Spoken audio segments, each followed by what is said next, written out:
Zion Lexx been studying the Medew Netcher. Zion Lexx been studying the Medew Netcher. That's right. Zion Lexx been studying the Medew Netcher. You're going to see how deceitful his work was. And he was up there reading it, going in. Tot or Djehuti. So we have Djehuti. M, An, Jed, N, Puat, Neteru. What does that say?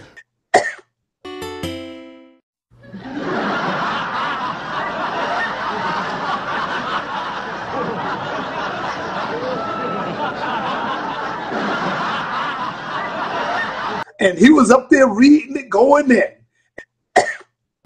It says, Djehuti hath weighed him, M, in accordance, Ani, which is the scribal glyph, which is letting you know we're talking about a written document.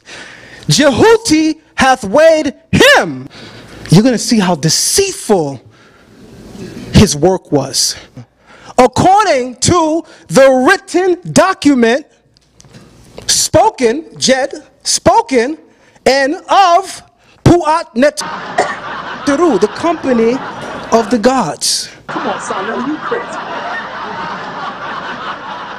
One of the most powerful tools of deception is your ignorance. And he called up Dr. Reggie and said, Reggie, did I say anything wrong? And Reggie said, nope, brother, you said it right. And the people was like, wow. Wow, brother Reggie.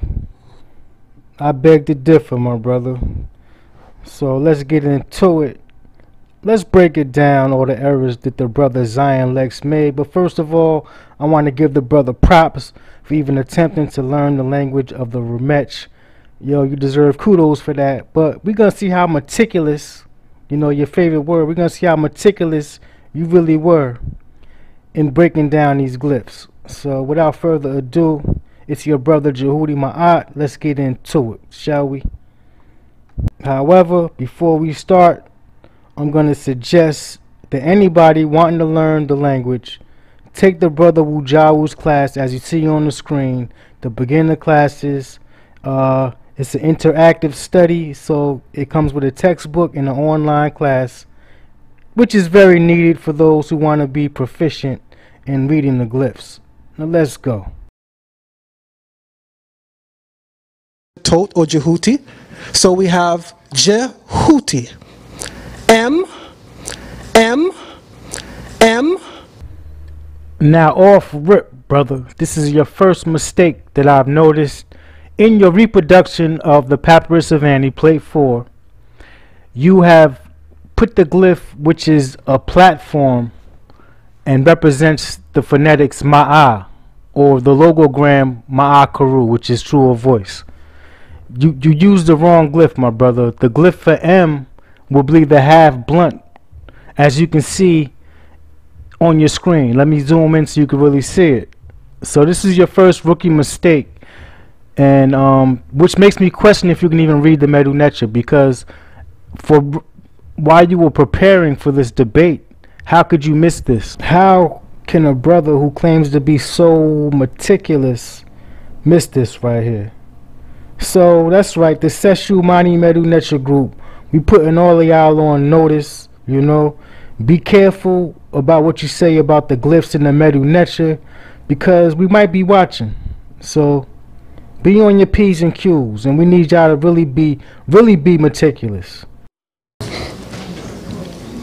Come on, y'all know that's an ether.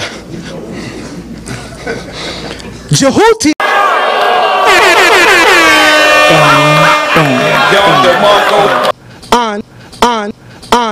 An, Jed, N, Puat, Neteru. What does that say? An. So in the very next glyph, we see another mistake by the brother Zion Lexx. He uses the phonetics on, which is incorrect. As you can see in this, by the way, this is the Vigus dictionary. You can find it online free. And as you can see, the Gardner code Y3 which is the scribe outfit, which is a tool used by the scribes. You can see that there's many definitions, different phonetics, none of which is on, as in Annie, which who is the papyrus is written for. You also will notice at the bottom of the scribe's outfit is 3 strokes, indicating that this glyph is plural. So it can also read as seshu, or recordings or writings. Could be the right translation. The incorrect translation would be a proper name, which is Ani. Let's go on to the next mistake. Come on, y'all know that's an ether.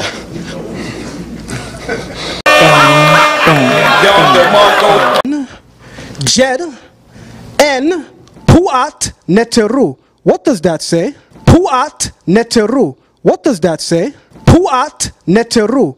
Puat neteru. Puat neteru. What does that say? It doesn't say that, my brother. There's multiple mistakes on this next one. He makes a few mistakes. As you can see, it's not puat, which the brother indicates. It should be pesejet. And that's the glyph with the first you have the half, the moon with the bottom half obscured. Then you have the bread loaf, and then you have the 3 strokes, and then you have the sign for netcher. So that is one word. You made it seem like it was 2 words because you pronounce netcheru. Puat neteru. Puat neteru. Puat neteru. Which would have been a determinative, but you don't add that in with the translation or the transliteration, because you can have a group of glyphs that are the same glyphs, but it'll be a totally different word depending on the determinative at the end of the glyphs. So it'll be one word, which is pesejet, with the determinative as the netcher sign or hieroglyph. It wouldn't be pawut or puat netcheru, which would be 2 words. It's one word, pesejet, which can be translated as the Anid or judges. The next mistake that you make is your transliteration. You say puat. I think what you were trying to say is paut. As you can see on the screen, that would also be incorrect. Alright, so let's get on to your next mistake. Zion Lexx been studying the Medew Netcher. It says, Djehuti hath weighed him. Now see, this is how I came to the conclusion that the brother Zion Lexx is up here fronting. Because he just pointed 2 glyphs, Djehuti and according to. But he points somewhere and says has weighed him. Where's the glyph for has weighed him at? See, pay attention, y'all. Pay attention to the glyphs he's pointing to in the translations that are coming out of his mouth. And it doesn't add up. It says, Djehuti hath weighed him. It says, Djehuti hath weighed him. Hath weighed him. Hath weighed him. Hath weighed him. You're going to see how deceitful his work was. One of the most powerful tools of deception is your ignorance.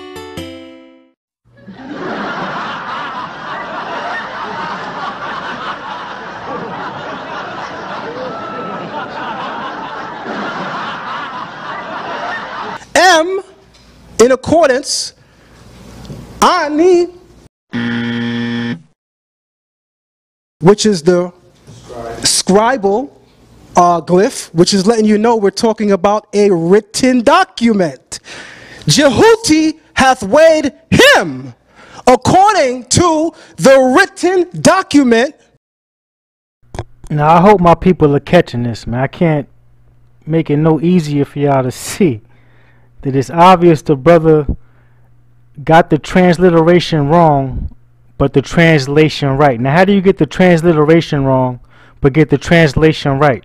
You get that by memorizing what somebody told you. You don't get that by actually reading what the glyph said. And if he has been studying for a year and a half, he would have caught these mistakes before he went up there presenting anything. So I hope y'all are seeing what seeing what I'm laying out for y'all to see, yo. It's the transliteration wrong by saying Annie, which is a proper name. We all know who Annie is, but he calls it the correct translation, which is the written document. As I told you earlier, with the 3 strokes indicating it's plural, it could be documents or records or writings. So come on, yo, stop letting dudes fool you up here acting like they real scholars. Spoken, Jed, spoken, and of. On this mistake, he has the water ripple wrong. He translates the water ripple as of. That is a correct translation of the water ripple, but you have to put it in context to what's already written. In context of the other glyphs, the water ripple will be translated as by. So it'll be spoken by, not spoken of. Spoken by, my brother. Let's get to the next mistake. Pu'at Neteru, the company of the gods. Now, as you can see here, the brother points at Pu'at and makes it seem like Pu'at means company of, and then points at the glyph for Netcher and said of the gods.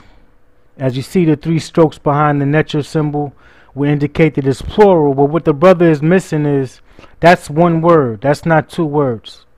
It's not the company of God. It's the Pesejet. Now, you can technically say company of the gods, but to be more accurate in your translation, it would be the Anid, as I stated earlier. And that shows me that the brother cannot read the glyphs as proficient as he claims to read them. He wouldn't have made so many mistakes with the translation and transliteration. And I'm just petty enough to go through his translation and point out all the flaws and how his scholarship seems to be very dishonest. Now, I'm only a student. I don't profess to be any scholar. I'm not looking for a debate with anybody. I don't believe that debates get us too far as the truth. What I'm concerned in with debates, not as a winner or loser, but I'm concerned with the truth. And if somebody is being dishonest, they should automatically be disqualified in my eyes. I'm not impressed by showmanship and all that other stuff, the glitz and glamour, how passionate you talk. I'm only impressed by the truth and the truth you bring out.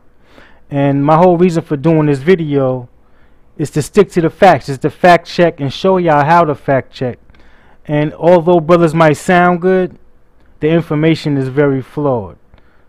Now, my translation, which I believe will be more accurate for this, which isn't even a whole sentence. I'm part of the Seshu Mani Medew Netcher group, and we don't do things like this. If you want to see real glyphs being read for real, go to our YouTube page, the Seshu Mani Medew Netcher. Look at some of our old videos. We go through the Papyrus of Ani and all of these, a whole bunch of other glyphs that you can see on the pyramids and in pyramid text. Now, I think a more accurate translation would be Djehuti, according to the written record spoken by the Anid. And that's not even a complete sentence. So we try to stay away from translating and transliterating glyphs that aren't even complete sentences or thoughts. And a big problem I see with the YouTube community is we learn things just so we can debunk them. And you can't do that when you're trying to learn the Sesh Medew Netcher. You can't go into it with previously conceived notions and let your doctrine block you from learning something. Okay, so if you're trying to really genuinely and sincerely be Ma'akaru, true of voice, you go in to try to learn this language with an open heart and open mind and get something out of it and let the ancestors speak for themselves. Alright, peace to the family. Hotep, enjoy the rest of your day. I'm not done. I have another video in my holster about his claims, about Zion Lexx's claims of Ma'at, the male counterpart to Ma'at. He claims that there's a god, a male god or deity called Ma'at, who is the counterpart of Ma'at, and that's also misinformation. If you want to see me drop that video, let me know in the comments section. I didn't want to put it out yet because I don't want to step on any toes, and I was waiting for the brothers to sit down again. If you want to see the video, let me know in the comments. All right, peace to the fam. Thou shalt not, the order that was given, the order that was written by the company of the gods and spoken to Anui. Same thing I said to you. Now, the very first slide that I showed says something about the power of deception. You're going to see how deceitful his work was.